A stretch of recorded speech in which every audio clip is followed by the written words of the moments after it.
20 ans après la découverte du Titanic, le paquebot de légende a toujours des secrets.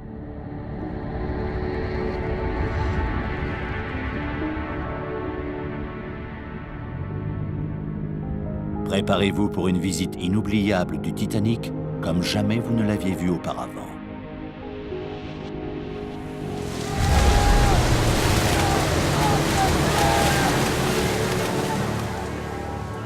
Équipé des dernières technologies, James Cameron veut élucider les mystères restés sans réponse jusqu'à présent. Là, on est vraiment en terrain inconnu.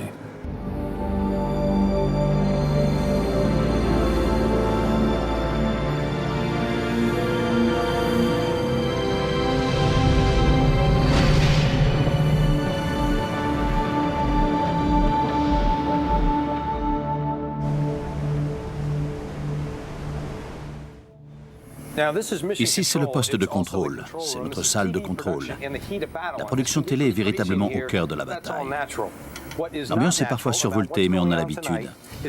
Ce qui est nouveau pour nous, c'est de diffuser l'expédition de James Cameron en direct pour la toute première fois à presque 4 km du Titanic. Allons voir si tout se passe bien pour lui. James Cameron, vous entrez dans l'histoire. Félicitations. Merci, John.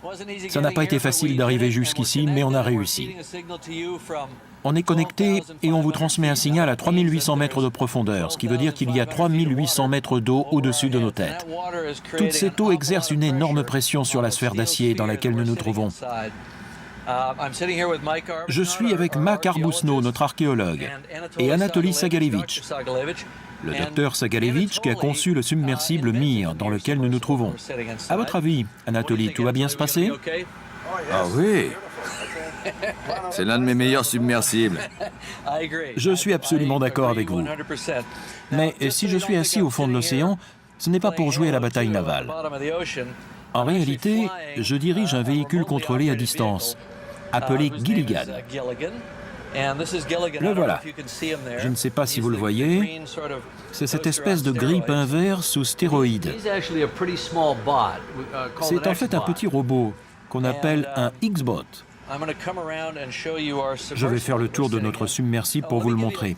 Mais avant, je vous explique où nous sommes. Voici le pont de Gaillard avant du Titanic. Et vous voyez là, cette espèce d'objet tubulaire? C'est le mât qui s'est effondré durant le naufrage, le 15 avril 1912, alors que le bateau se brisait en deux à la surface de l'eau.